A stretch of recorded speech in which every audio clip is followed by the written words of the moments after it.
Thank you very much, ladies and gentlemen, esteemed participants of the World Forum on Democracy and Peace, Your Excellencies, Ambassador Bakota, dear Mark, thank you and the Academy for Cultural Diplomacy for inviting me to be part of this event.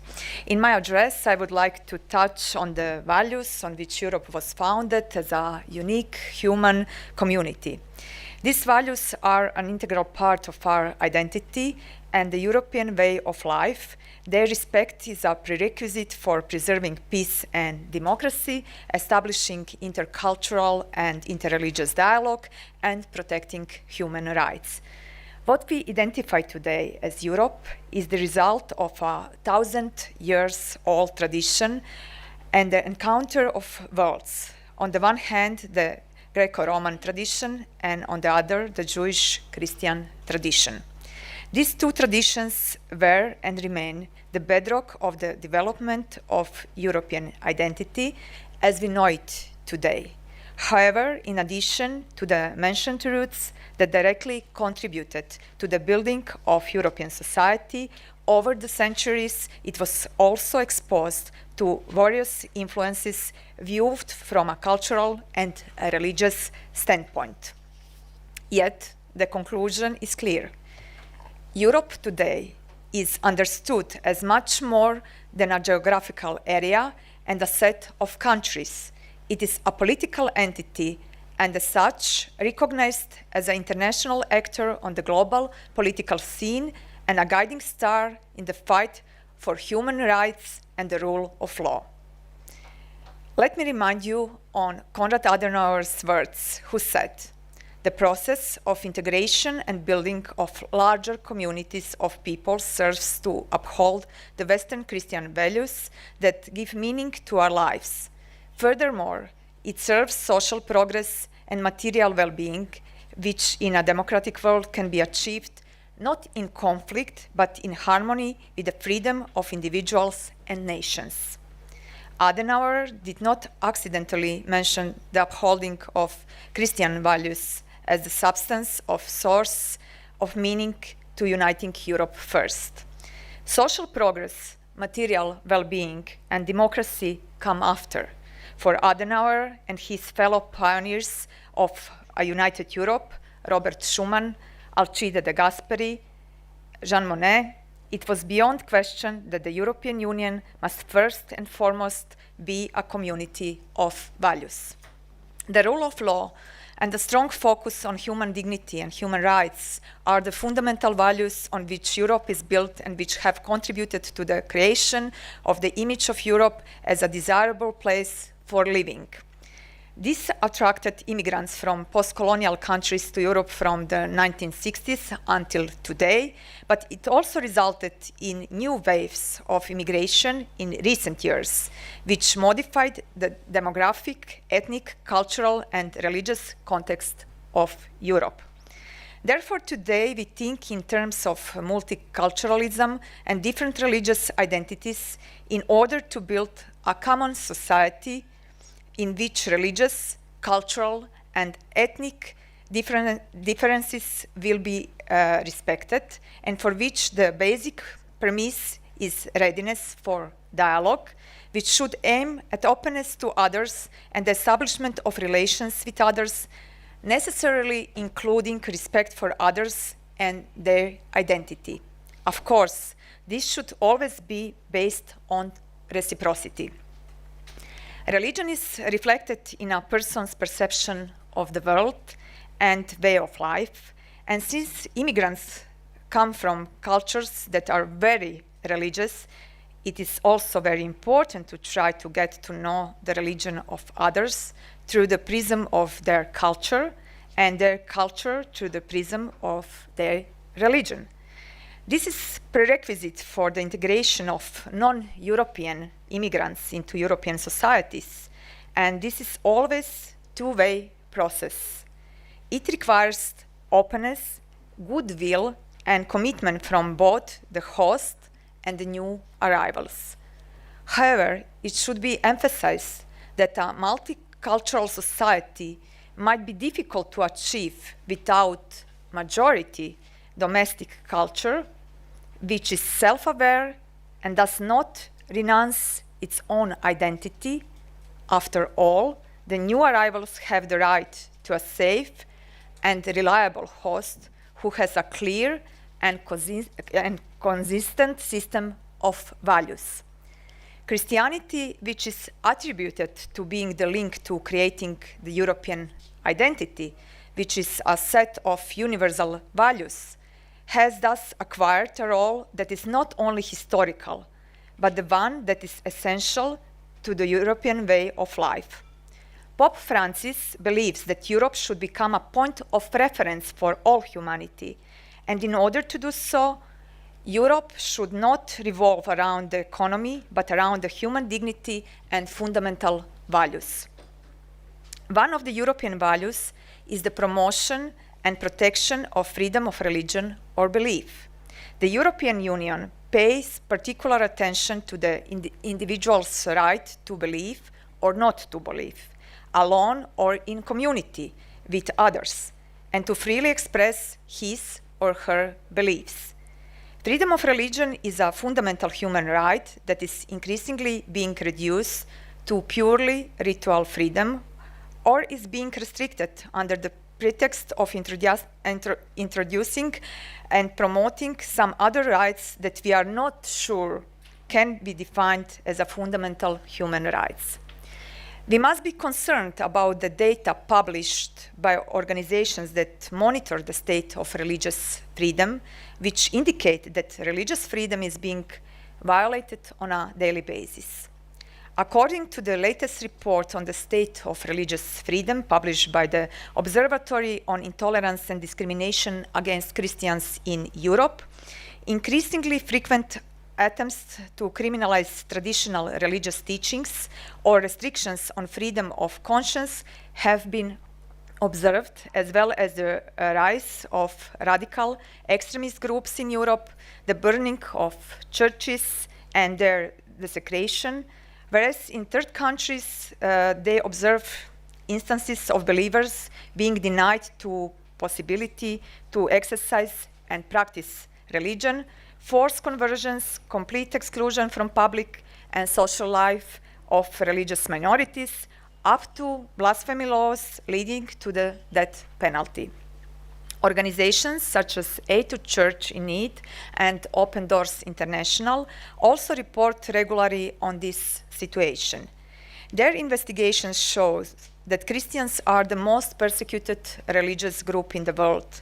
365 million Christians are at risk of various forms of persecution every year because of their faith.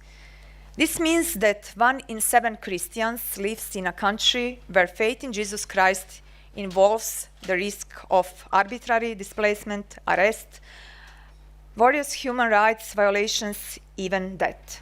In many countries around the world, believers are facing violations of their rights. Christians are being killed in whole of Africa. Their churches are being attacked and villages razed to the ground. In some parts of Asia, Christians are being unjustly detained on false charges of blasphemy, and some face the death penalty. Minor Christian girls are being kidnapped, raped, forced to convert and marry middle-aged men. Also, in some communistic countries, believers are literally trampled upon by totalitarian governments, following their every step.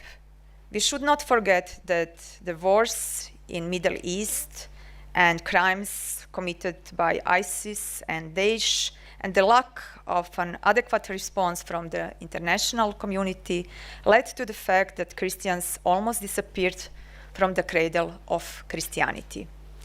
A study of Aid to Church in Need reveals that 61 countries with 4.9 billion inhabitants see discrimination and persecution of religious minorities, and the fundamental right to freedom of thought, conscience, and religion is suppressed or limited by new laws. The report identifies 28 countries where severe persecution of religious minorities occurs, half of which are in Africa, where religious minorities face crimes, repression, surveillance, electoral obstacles, and attacks by state and non-state actors. It is shocking to know that citizens are persecuted or even killed by their own governments, often without any response from the international community. This has been confirmed by the American Pew Research Center in its report published this year, stating that restrictions on religious freedom in the world imposed by state institutions have reached their peak. The report particularly highlights the events in Central America, where high government officials attacked Catholic priests and bishops who support pro-democracy protesters and sentenced them to high prison sentence. The German federal government highlighted in its report on the global status of freedom of religion or belief, published at the end of last year, its concern about the crimes against religious minorities around the world. Along with the European Commission, more and more European countries are appointing their special envoys for issues of freedom of religion in third countries, but apart from reporting on the state of religious freedom and noting that the situation is worsening, appropriate and timely measures are missing. European Union is the largest donor of humanitarian and development aid in the world, but money alone is not enough to solve the problem. A clear and solidary policy is needed. Europe, as the cradle and protector of democracy, must be the main protagonist in the protection of and promotion of basic human freedoms and rights, including freedom of conscience and belief, promoting universal human values, and setting an example. However, sometimes one gets the impression that in our Western civilization, there is no awareness that freedom of belief is a fundamental human right, so it has been violated daily in Europe as well. This is why today I would like to point out the positive example of Croatia, which is in the very heart of Europe, and meaning that is Croatia exactly inevitably exposed to all movements and European realities. And it is only logical that the influence of globalization and multiculturalization has become part of our everyday life. Although we could say that our society is almost homogeneous compared to Western and Northern European member states, Croatia can really serve as an example of good interreligious relations and dialogue.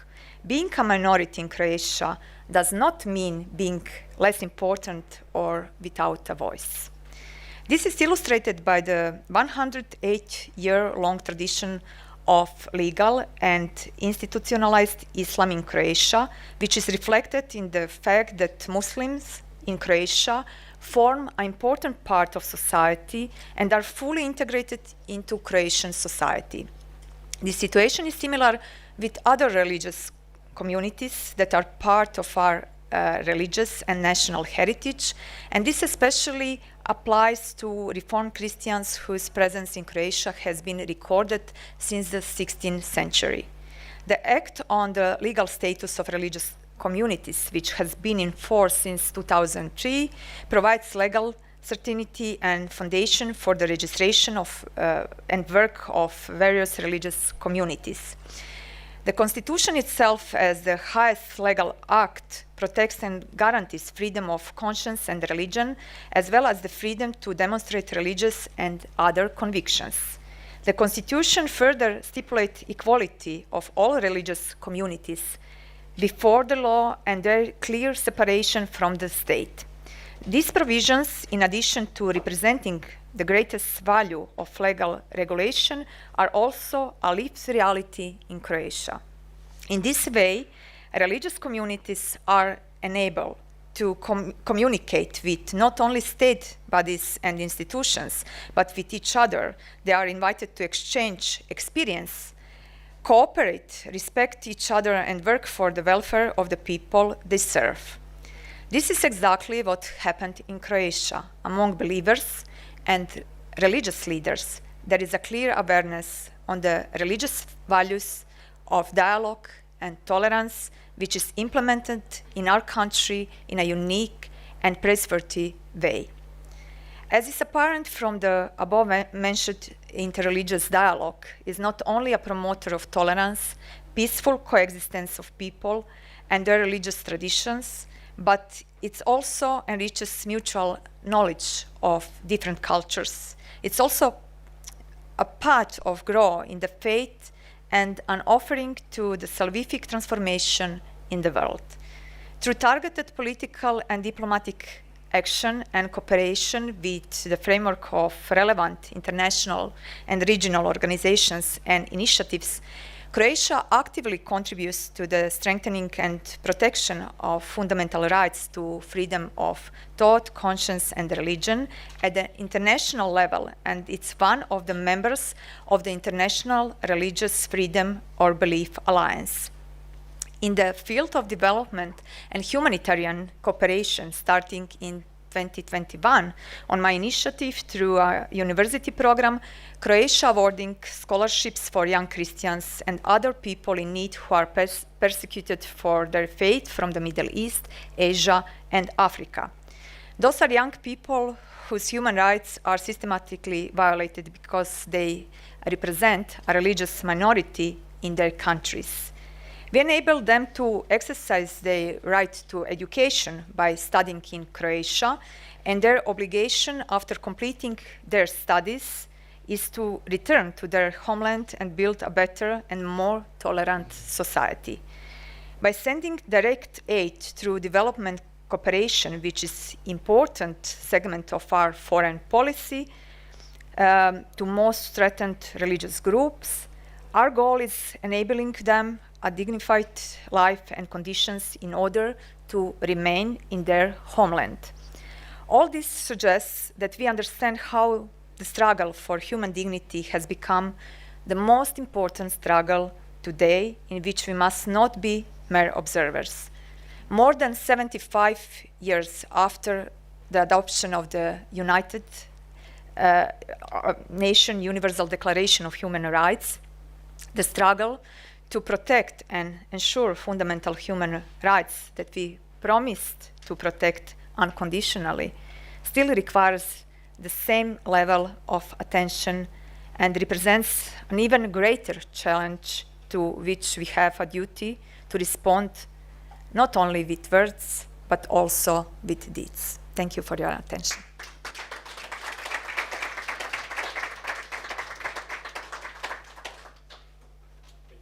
Petir, so I believe that will raise several questions from the audience. So, anyone? We have one here, lady in the back.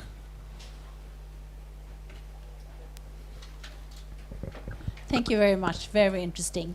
You were quoting a quote where it said that Europe should not revolve around economic issues, but instead other issues.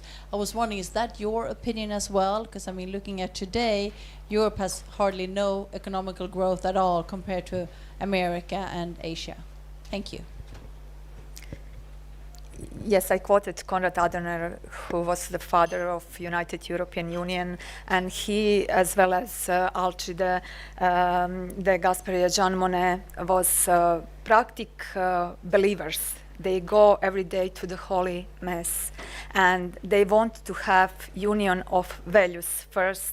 That was for them very important, because they think that precondition of any economic growth or any progress, it's based on protection of values. That is why Europe is very attractive, and European Union, of course, attractive society for living. We can't forget that Europe is the only continent where that penalty is not exist, where human rights are on the really high level, respecting of human dignity, solidarity and subsidiarity as a main model how European Union functioning.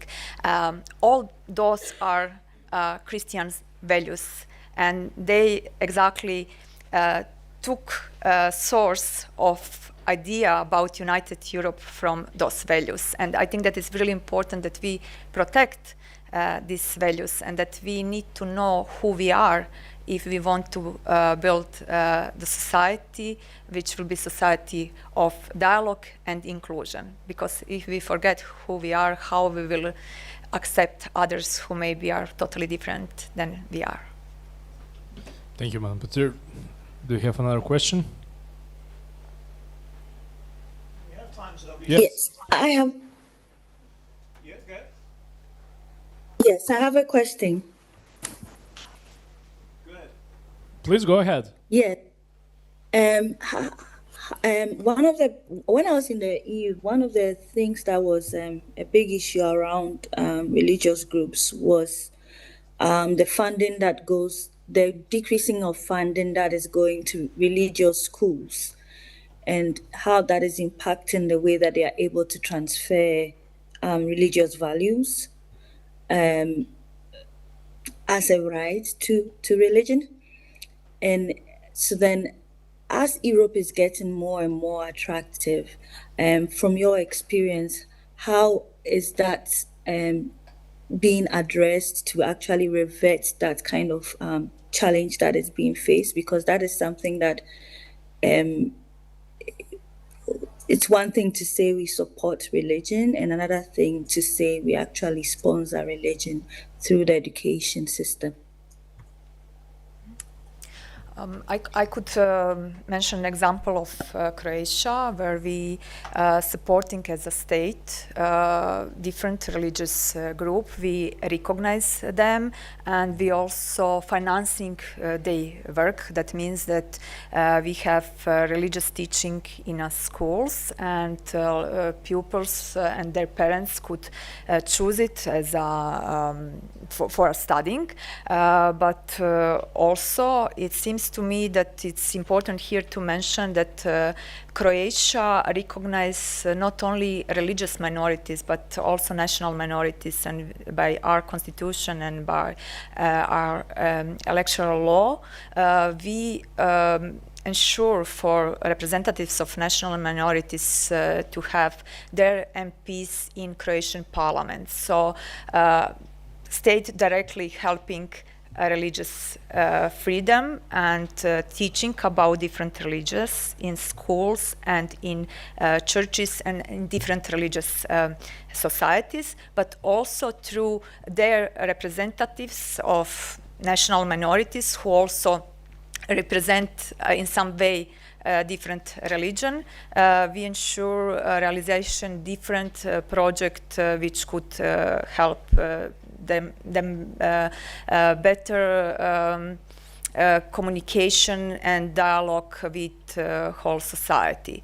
I think that this model should be also present in some other countries, especially European countries, but we see also in third countries that the best schools are the schools which are running by Catholic or other Christians groups, and I would like to invite the governments which are reconsidering to change support to those schools, that they keep financing those schools, because those schools are open for every religion, for every nation, and children could get them really good education, not only to get a knowledge about some important things, but also to get knowledge about values, which are precondition of mutual understanding in society. Thank you very much. Thank you very much. Yeah, I agree with you. Your model is really unique. We have one more question in the back, the lady in the back.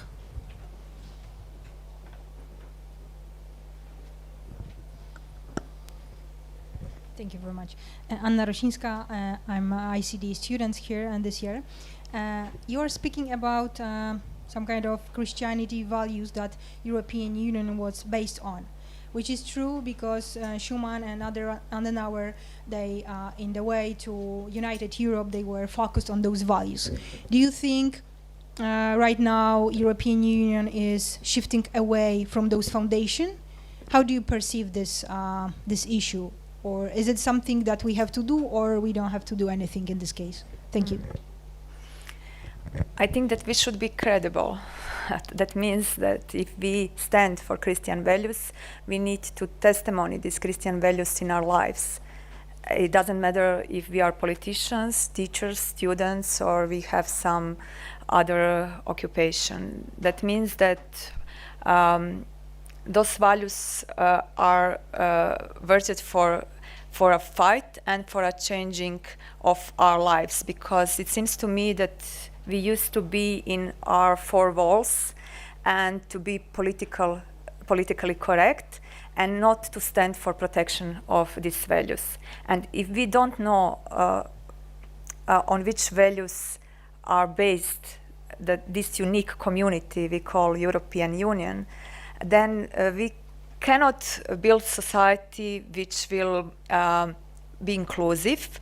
And now, because of migration and different cultures and ethnic groups which are coming to Europe, I think that they also expect to have hosts who protect their own values and who stand for their own values and who build dialogue with them, who could understand their culture. How we could understand the culture of others if we don't understand their own culture? How we could understand